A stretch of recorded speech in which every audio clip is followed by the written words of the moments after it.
True life is not fellowship. It's discipleship.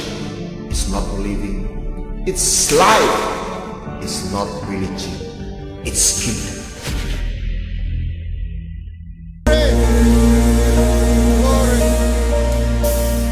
Kami memuji keagungan, keajaiban, keindahan dan keluhuran hati-Mu Bapa. Dan biarlah siang hari ini Engkau berkenan menyapa, berbicara, mengajar, tetapi juga hadir di antara umat-Mu. Karena Engkau begitu mengasihi umat-Mu, gereja-Mu. Engkau lawat, Engkau jamah satu demi satu. Anak-Mu menyediakan diri sebagai bejana. Anak-Mu bukan siapa-siapa, bahkan orang yang berhutang kepadamu. Dan biarlah Engkau sendiri berkarya dan nama-Mu saja yang dipermuliakan. Yang sakit Kau sembuhkan, yang susah Kau hibur, yang lemah Kau kuatkan. Biarlah hadirat-Mu, firman-Mu boleh dinyatakan di dalam nama Yesus. Sama-sama katakan, amin. Silakan duduk kembali. Shalom. Oh, enggak bisa. Salam kenal dan salam ketemu kembali yang pernah ketemu saya. Puji Tuhan. Baik, saya tidak berpanjang lebar. Saya ingin mengajak kita merenung, memetakan apa yang dibawa Yesus. Itu seringkali disalahfahami. Atau hanya kenal sebagian. Biarlah kita belajar mengenal Dia lebih utuh. Kalau murid-muridnya yang 3,5 tahun aja bisa gagal paham.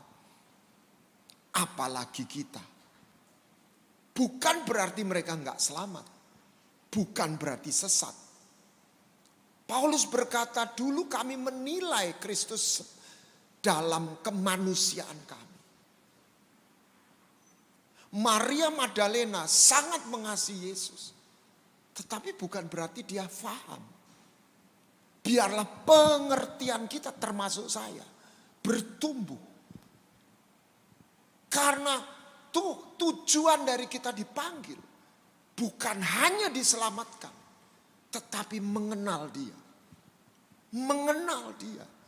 Tidak ada agama memanggil dan menjanjikan manusia boleh mengenal Tuhan. Melalui Injil, anak manusia boleh mengenal Dia. Yada, kenosko.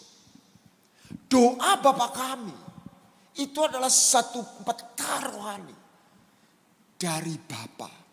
Ujungnya adalah Raja. Satu pribadi adalah Bapa. Tetapi punya paradigma berbeda. Ketemu Bapa kita tidak perlu tatanan. Saya sudah melihat anak-anak muda, pelajar, Tuhan kasih saya kesempatan menjangkau mereka di tengah usia saya yang saat ini. Saya melihat anak-anak muda yang begajul, saya bilang gitu. Dilawat, dijamah, enggak kudus. Ketemu Bapa itu tidak perlu protokoler. Dia penuh kasih sayang. Kita diterima apa adanya. Tapi ketemu Raja, tidak bisa. Ada tatanannya. Pribadinya sama. Dan tujuan Tuhan bukan hanya masuk surga, ini istilah saya. Tapi masuk dan hidup dalam kerajaan surga. Jadi kita belajar menjadi putra kerajaan. Saya lagi menyiapkan untuk satu seri pengajaran tentang kerajaan. Tapi hari ini saya tentu saja tidak bicara itu. Nah, di tengah antara Bapa dan Raja, Tuhan menampilkan diri sebagai guru dan Tuhan. Master, teacher. Dia juru selamat mewakili Bapa, tapi dia juga guru dan Tuhan. Saya dulu belajar karate sejak umur kelas 5, kelas 6 SD. Saya berlatih seminggu 2 kali di dojo. Kelas 5 SD, Anda bayangkan. Kalau dikonversikan gereja ya lumayan. Kebaktian pagi, minggu sama doa malam. Ya, tetapi saya latihan tiap hari. Nggak ada yang nyuruh, nggak ada yang ngasih hadiah, nggak ada yang ngancam. Why? Karena saya ngefans sama guru saya. Tapi guru saya nggak menyelamatkan saya. Tapi saya ngefans sama guru saya waktu itu. Ujungnya apa? Saya kepingin jadi seperti dia. Saya ingatkan kita nggak hanya dipanggil percaya. Kita dipanggil ngefans.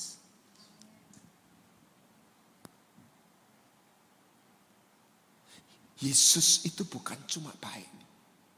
Keren. Kata murid itu belajar dari guru. Orang bela diri itu ngerti persis. Orang Buddha itu ngerti. Saya khawatir orang Kristen gak ngerti. Kita kalau ditanya Yesus itu siapa? Gak salah. Juru selamat. Baik Tuhan. Tadi nyanyiannya baik. Dia baik. Perjumpaan pertama itu kebaikan. Kasih karunia. Gak pakai aturan. Gak pakai protokoler. Gembel gombal dipeluk. Anak bungsu. Amin. Tapi dia juga tidak membiarkan kita tetap apa adanya. Dan orang lupa, dia guru paling hebat.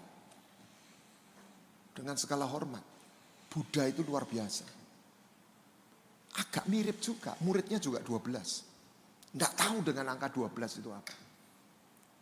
Pintu gerbang juga 12. Tua-tua di sorga 24, 2 kali 12. Tapi Buddha mati, nggak bangkit. Jadi ilmunya kalah. Tinggi mana sama Tuhan? Tinggi Tuhan. Ini great master. Tapi kalau kita berhenti jadi anak, kita tidak pernah belajar mewarisi ilmunya. Kita nggak pernah serupa dengan dia. Tapi kita disayang. Tapi kita nggak pernah berubah. Kita nggak pernah bertumbuh. Nah, saya nggak ingin mengganggu pikiran Anda. Saya masuk. Nah, dia adalah guru kehidupan. Dia mengajar kita. Dia lahir selain untuk menyelamatkan kita, menebus kita. Dia ingin mengajar kita bagaimana melewati kehidupan ini sebagai manusia dan menjadi manusia. Sebab sebagian orang hanya hidup. Bahkan lebih worse lagi menjadi jantan dan betina. Dia gak pernah jadi pria dan wanita.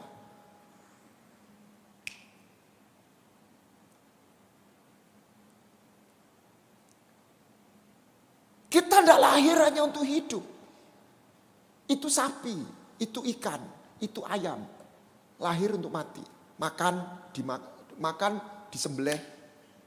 Kawin, makan, sembelih. Kita makhluk spiritual. Yesus guru spiritual. Dia mengajar kita bagaimana menjadi manusia sejati. Menjadi seperti Kristus. Dan salah satu yang saya kagumi. Selain tentunya kita bicara meredakan angin ribut. Menyembuhkan orang sakit. Di atas kayu salib. Di akhir hidupnya. Dia tidak mengalami hal yang positif. Dicaci maki. Agony. Menderita. Coba bayangkan Anda jadi Yesus. Saya kalau baca ini ikut gemes. Yesus itu kan mati buat manusia. Rela ini. Paling tidak rewardnya apa? Yang ditolong ini loh terima kasih. Ya, betul ya. Ini yang ditolong. Kalau kamu anak lah turun kamu. Orang lain kamu selamatkan. Kamu sendiri gak pernah selamat. Kalau Anda jadi Yesus gimana? Kalau saya jadi Yesus, saya keluarkan kesaktian saya. Setuju? Mbok kira aku iso mudun. Oh jelas, dia kan menggunakan kealahannya. Selesai. Dum, sakti kayak Avengers itu. Tapi misi penebusan gagal. Anda dan saya nggak selamat semua. Dan yang luar biasa, ini tidak kalah keren. Tidak ada satu tetes tinta hitam kotoran bisa masuk di dalam hatinya. Di tengah-tengah cacian fitnaan. Tetap bersih. Bapa, ampunilah mereka. Karena mereka tidak tahu apa yang mereka perbuat. Ini namanya menang. Saudara. Nah, saya masuk. Hidup ini, jadi kita dia mengajari kita untuk melewati hidup ini. Dan hidup ini sebuah perjalanan, bukan pertunjukan.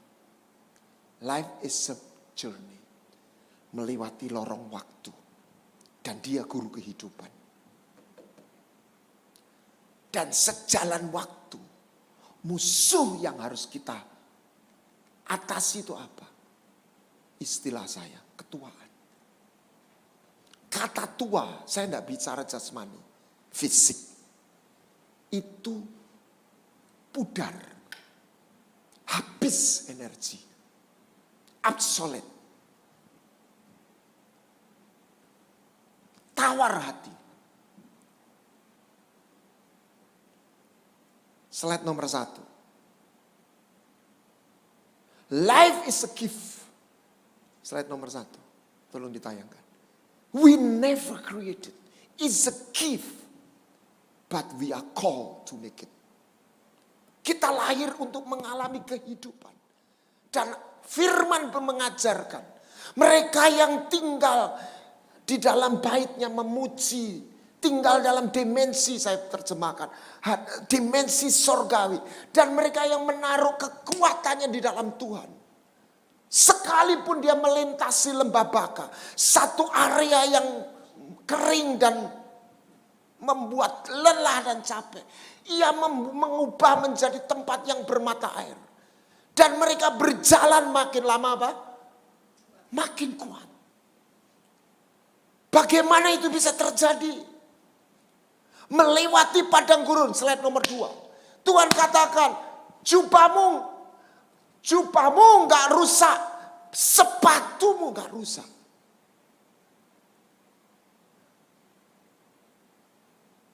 Adalah hal yang kita lihat dalam realita hidup. Mungkin waktu orang masih muda, bersemangat, ceria. Noni cantik, centil. Banyak yang suka dan jatuh cinta. Dia pacaran pertama kali. Ternyata pacarnya mengkhianati dia. Ini cuma cerita ilustrasi. Patah hati pertama kali. Pacaran lagi, dikhianati lagi. Pacaran ketiga akhirnya menikah. Tetapi ternyata suaminya gak pernah mencintai dia. Umur 40 dari noni centil jadi nenek lampir. Di sini gak ada, di luar ada, saudara. Kerjanya cuma muring-muring. Kepahitan. Saya gak katakan dia salah. Karena dia gagal mengatasi kotoran yang ada dan masuk dalam hidupnya. Saudara, jangan pernah mimpi semua orang suka sama kita. Sebaik apapun Anda. Dan jangan kecil hati. Tuhan Yesus juga banyak yang gak suka kok. Amin. Bahkan kalau semua orang suka, jangan-jangan kita gak di jalan Tuhan. Halo? Tapi jangan khawatir juga, selalu ada yang suka sama kita. Katakan amin. Orang paling bencekno aja ada yang suka. Anda kalau saya lihat dunia politik, saya nggak perlu sebut nama ya, nggak boleh. Ada tokoh-tokoh yang bencekno di belakang saya, tapi pendukungnya juga ada, itu banyak tuh. Lu selalu ada yang suka, saudara. Dunia ini aneh. Orang berkelahi itu selalu ada. Bela ini, bela itu. Tenang aja. Sejahat apapun ada yang dukung. Sebaik apapun ada yang gak suka. Jadi jangan kata orang.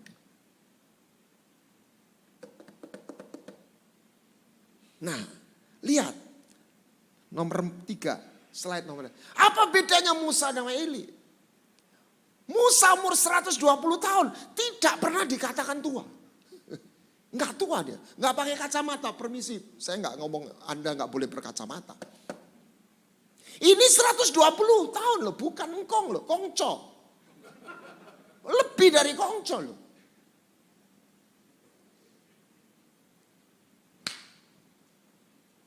Dan aneh, Imam Eli dikatakan 98, dikatakan dia tua.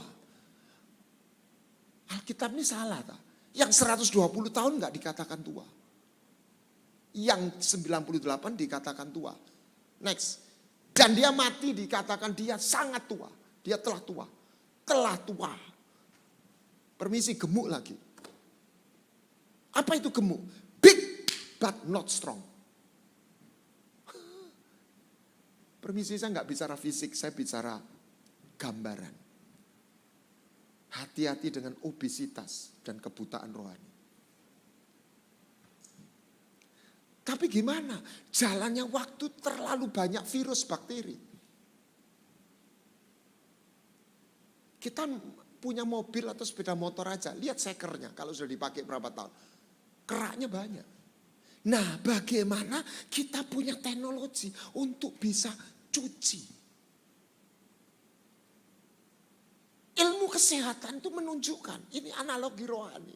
Kalau Anda bisa membersihkan pembuluhan darah, Anda bisa membersihkan pencernaan, Anda sehat.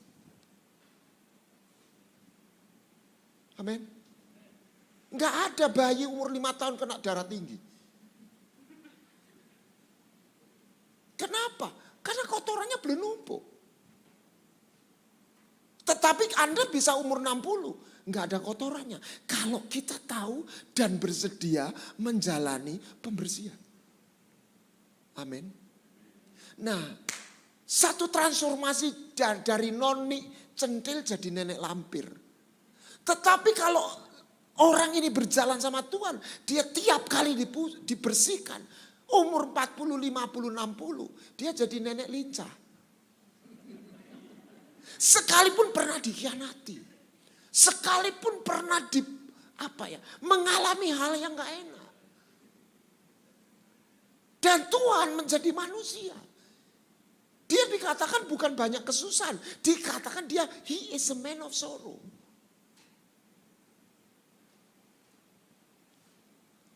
Nah, apa yang kita harus lawan?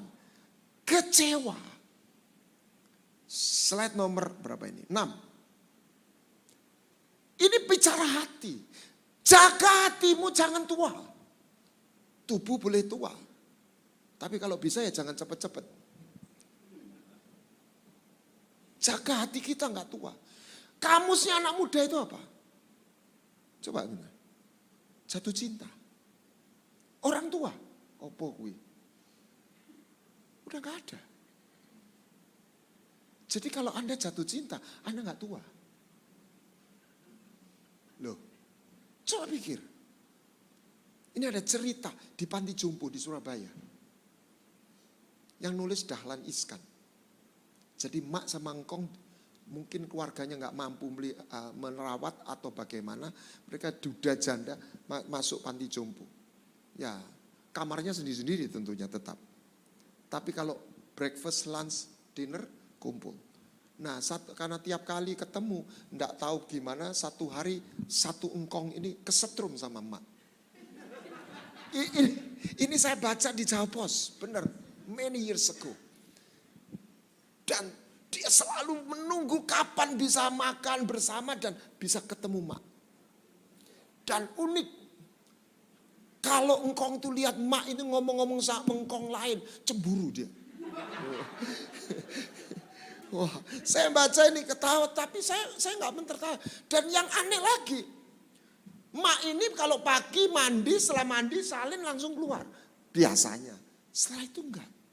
Setelah dia ditaksir sama si Engkong, mandi, salin, berlama-lama di cermin, saudara.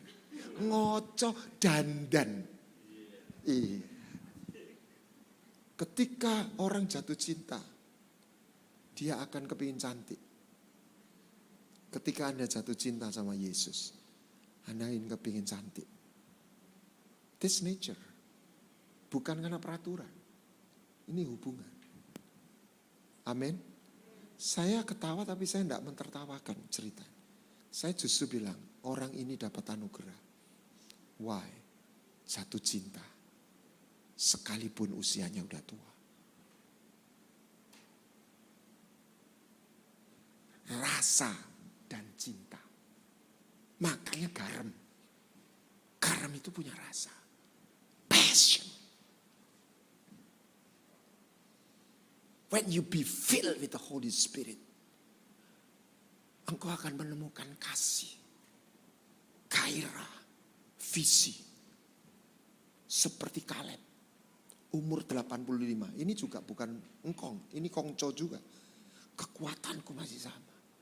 Aku mau Hebron. Mimpinya bukan hilang. Orang yang mengalami itu, yang menjalani itu, bukan orang biasa. Dia harus jadi murid Yesus. Everything is energy. Uang itu energi. Satu hari, berapa tahun yang lalu saya lagi ngomong-ngomong, bicara menjelang libur lebaran. Ada bonus travel fair. Tiket pesawat murah. Oh ya? Gimana? Mau ada yang menurut. Ini. Dilihat, wah tanggalnya udah lewat. Wah sudah lewat Pak.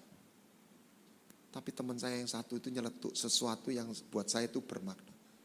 Sing penting iso bayar. Duduk murai. Ya bener. Tiket biasa kemana? Misalnya ke Melbourne. Biasa 15 juta atau 12 juta.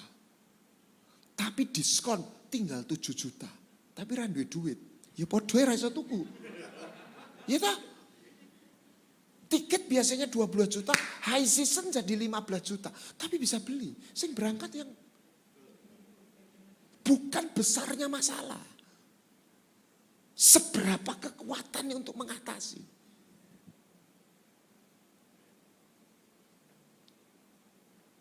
Ada ibu-ibu, saya masih ingat, Pak ini saya di persekutuan doa, ada orang yang selalu jelekkan saya. Itu baru satu orang. Belum jadi Ahok di demo 1 juta orang. Mati kejet-kejet ya. Tiap orang punya kapasitas. Tapi Tuhan mau kita memperbesar kapasitas kita. Dan kita diberi mata uang kehidupan, namanya waktu. Tiap hari kita, Anda dan saya, jatahnya berkurang. Teman saya itu satu angkatan sudah 8 yang mati. Saya di usia hari ini, saya sadar setiap saat bisa pulang. Masalahnya bukan mati. Covid ini memberikan satu khotbah yang kuat. Hidup ini kesempatan. Time is a gift. Kita gak pernah buat itu. Saya kalau ketemu hamba Tuhan yang umurnya sudah 50 ke atas, saya salami setelah Covid. Puji Tuhan Pak, masih hidup kita. Loh serius loh. Ada yang mati. Dan itu memberikan pesan. Bukan soal bilang, aduh selamat kita, aku gak mati. Bukan itu. Bahwa tiap hari, itu bukan kita yang buat. It's a gift. And God is not just God of love. He is a God of purpose. Anda gak boleh berhenti temukan dia hanya baik. Dia jalan. He's a way to heaven. Dia guru. Dia bukan hanya mengajak kita percayalah. Ikutlah aku. Apa yang harus kita lawan? Ketawaran hati. Salah satu ada orang-orang yang lihat, Slide nomor 9. Orang-orang pilihan bisa tawar hati. Yakub itu menangisi Yusuf. Anda lihat tidak ada selama Yusuf di Mesir. Tidak ada catatan di Alkitab. Yakub mengalami pengalaman rohani. Padahal dia adalah orang pilihan. Kalau Yakub tuh bisa patah hati. Jadi kerjanya Yakub apa? Cuma nangis. Anakku, anakku. Ada orang yang gak bisa move on. Ada orang yang terus nangisi mantan pacarnya. Susah ya, punya suami kalau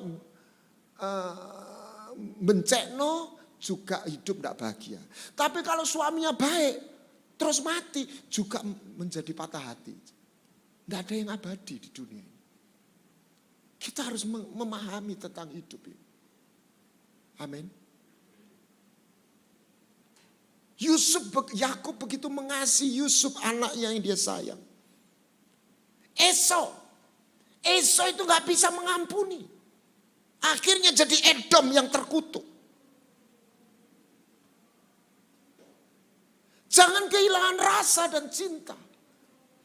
Saya boleh khotbah di mana-mana. Salah satu yang saya jaga apa? Saya harus nangkep belas kasihan Tuhan. Kalau enggak saya jadi pengkhotbah profesional. Saya melakukan permainan kosong. Saya pesan untuk setiap aktivis. Jangan jadi sekedar profesional. Anda harus nangkep hatinya Tuhan untuk jiwa. Amin. Hati Tuhan itu begitu dalam untuk tiap manusia. Dan ketika engkau bersedia larut dalam belas kasihannya, di situ sekaligus engkau mendapat energi. Amin. Jangan pernah kehilangan rasa itu. Jangan pernah kehilangan cinta itu. Kalau itu habis, biarlah engkau minta dari Tuhan. Amin. Yang kedua, apa yang harus kita belajar memeliharanya? Slide nomor 11. 10. Nilai, value. Kebenaran itu tidak selalu manis. Tapi kebenaran itu memerdekakan. Dan Tuhan berkata, beli kebenaran itu. Jangan kau jual. Beli itu berarti apa? Bayar. Pay the price.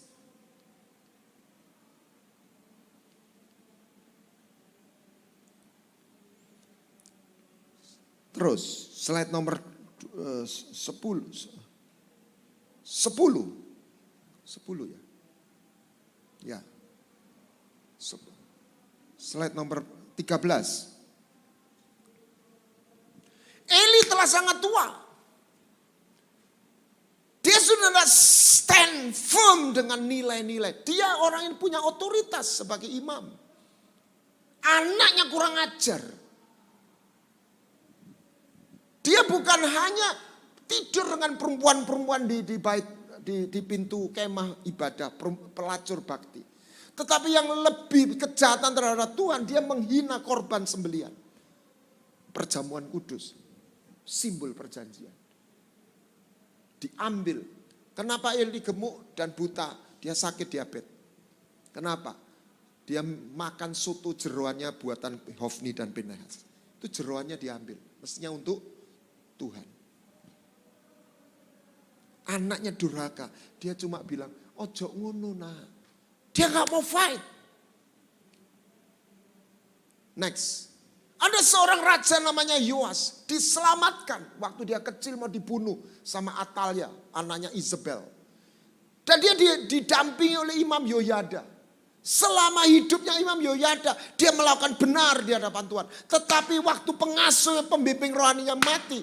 Dia tidak mengingat. Dia berubah jadi jahat. Dimulai dari roh. Diakhiri dengan daging. Itu gak terjadi pada orang biasa. Jemaat, pendeta pun juga bisa melakukan itu. Dimulai dari roh. Nilainya luntur. Saya tidak katakan karunia roh. Ini nilai. Value. Apa yang hilang? Apa yang hilang di dalam slide nomor 11?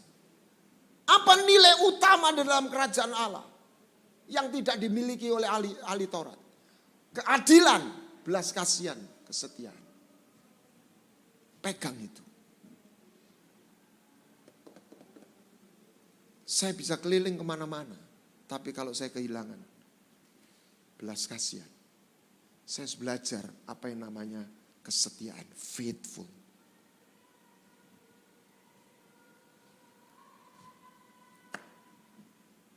Hidup sekali jangan jadi pengkhianat. Saya selalu katakan, kalau engkau nggak sepakat dengan gembala, kau pamit baik-baik. Saya bilang, jangan di dalam gereja tapi kusak-kusuk. Tuhan nggak suka pengkhianat. Kita nggak bisa setuju dalam segala hal atau setiap saat dengan orang. Ketika Abraham konflik dengan Lot, dia bilang, oke, you ke kanan, gua ke kiri. Kita jangan saling menyakiti, jangan saling berkhianat. Kesetiaan. Next. Ada 3 tokoh. Next. Berikutnya. Yang tidak membawa label Kristen. Tetapi dia membawa nilai kerajaan surga. Mother Teresa. Apa yang dia bawa? Compassion. Hari ini India panen jiwa. Satu gema kerajaan surga. Saya makin yakin orang bisa nolak agama yang berbeda. Orang gak bisa menolak kerajaan surga. Sklinder, ini cerita seorang bisnismen yang menebus sebanyak mungkin orang Yahudi yang mau masuk Holocaust. Dia tebus dengan uangnya. Kesetiaan terhadap saudara. Martin Luther memperjuangkan apa? Hak orang kulit hitam di Amerika. Slide nomor 15. Be a man of value. More than a success. Yang ketiga yang kita harus pelihara supaya kita tidak jadi tua. Next, berikutnya adalah the presence of God. Apa yang membuat Daud dan Saul berbeda? Urapannya sama. Pendetanya sama. Namanya ketua sinode pendeta Dr. Samuel. Ya. Minyaknya sama. Yang membuat berbeda wadahnya. Satu buli-buli buatan manusia. Satu tanduk binatang. Binatang itu harus mati. Daud menerima pengurapan dengan covenant. Saul tidak atau menerima urapan tanpa perjanjian. Perjanjian adalah 2 pribadi yang saling menyerahkan diri. Tubuh dan hidupnya. Ketika krisis, dua-dua pernah melakukan kesalahan. Saul mempertahankan posisi. Dia bunuh semua orang yang mengancam posisi. Daud rela kehilangan posisi. Tetapi dia berkata, satu yang aku minta, jangan ambil hadiratmu. Justru Daud tidak kehilangan posisi. Apa yang diminta Musa? Bahasa Indonesianya lain. Aku memberi ketentraman, aku membimbing kau. Bahasa Inggrisnya, my presence. Tuhan berkata, hadiratku menyertaimu. Tuhan, kalau hadiratmu tidak bersama aku, jangan suruh aku lanjut. Aku gak mau jalan dalam hidup ini tanpa hadiratmu. Saudara percayalah, perilaku kita ini ditentukan, digerakkan oleh apa yang kita anggap harta. Ibu-ibu, kalau Anda ada uang 100.000 di rumah, itu bisa lupa ditaruh di mana. Tapi kalau Anda punya deposito 5 miliar, dijamin di lemari mana, selorokan mana, Anda nggak lupa. Setuju Bu? Karena harta. Kalau saya codorkan sama monyet, pisang sama batangan emas 2 kilo. Kira-kira monyet sama kuningnya ini. Monyet milih mana? Pisang, kita bisa bilang dasar monyet. Karena dia gak lihat nilainya emas. Kerajaan sorga, Yesus itu bukan hanya penolong. Harta. Kenapa orang punya 101 triliun masih kerja? Harta.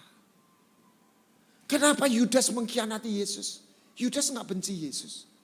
Karena dia melihat harta lebih berharga dari Yesus. Kita akan digerakkan apa, siapa yang kita anggap harta. Saya punya cerita yang romantis. Seorang tua di gereja di Mataram. Dia orang Surabaya dulu. Anak muda salesman.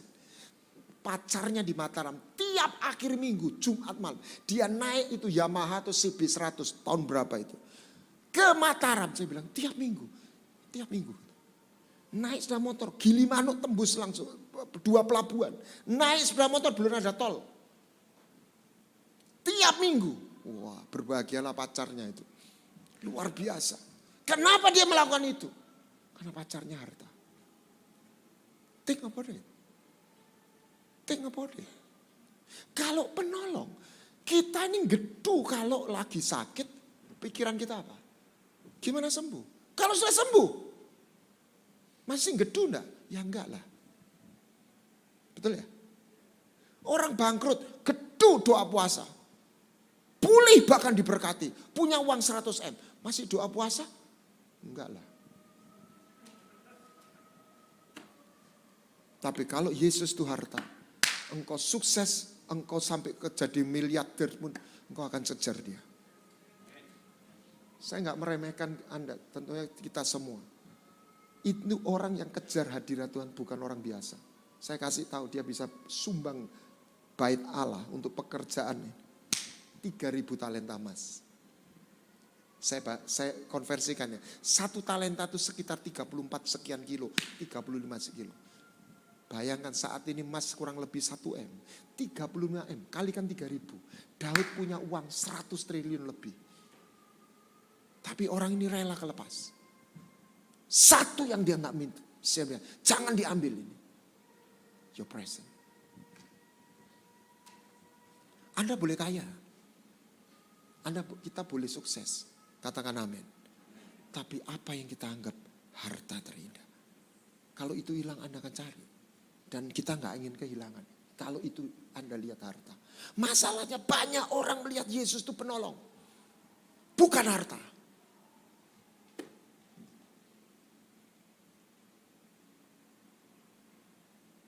This is not regulation. This is a relation in covenant.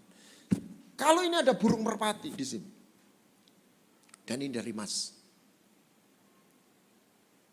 Bisa ngendok emas. Harta. Saya tidak ingin dia terbang. Saya ingin dia betah. Maka cara saya berjalan akan berbeda. Bukan karena peraturan. Tapi saya melihat ini harta. Dan saya tidak ingin kehilangan. Dan bagaimana kita boleh mengenal dia. Masuk dalam perjanjian. Karena perjanjian itu 2 pribadi. Bukan satu arah. Saya mengajak ketika kita makan dan minum. Jangan hanya lihat Yesus menyerahkan diri kepada kita. Itu namanya dia lebih dulu. Tetapi perjanjian hanya terjadi realita.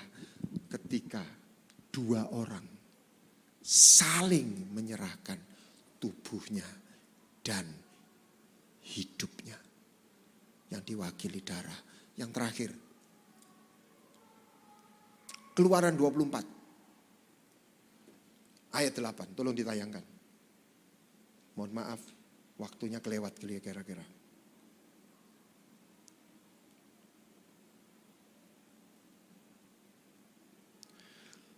Keluaran 24 ayat 8. Kemudian Musa mengambil darah itu dan menyiramkan pada bangsa itu serta berkata, inilah darah perjanjian yang diadakan Tuhan dengan kamu pemain musik bisa mulai maju. Berdasarkan firman. Jadi Musa memperciki darah perjanjian. Saya tutup, saya dulu. Anda pernah lihat ibadah atau pemberkatan nikah? Waktu masuk si pengantin wanita kan ditutup. Itu sebenarnya bukan ngerawang, mesti tutup bener. Ya, enggak ketok apa-apa. Ya, acara terakhir setelah doa, setelah apa? Saya tanya begitu, ada yang jawab, foto-foto Pak. Iya foto-foto, bukan itu yang saya maksud katanya. Buka cadar. Dan di situ pengantin perempuan melihat kehadiran mempelai pria. Because she enter in the covenant. Tuhan mengasihi semua orang, semua anak Tuhan. Tuhan memberikan pengampunan kepada semua orang, anak Tuhan yang percaya. Katakan amin. Tapi tidak semua anak Tuhan hidup dalam dimensi perjanjian. Makanya tidak semua anak Tuhan mengalami realita Yesus. The presence of Jesus in his life. Ayat 10. That's amazing. Ayat 10. Lalu apa? Melihat Allah. Ketika mereka masuk perjanjian. They see God. Saya bahasakan apa itu perjanjian. Jadian. Ini bukan cinta yang cuma neraktir rame-rame. Ini cinta yang ngajak jadian. Risikonya bukan bayar traktirannya. Risikonya, ini ibu-ibu ingat. Anda dipek, Anda dimiliki. Anda jalan sama dia.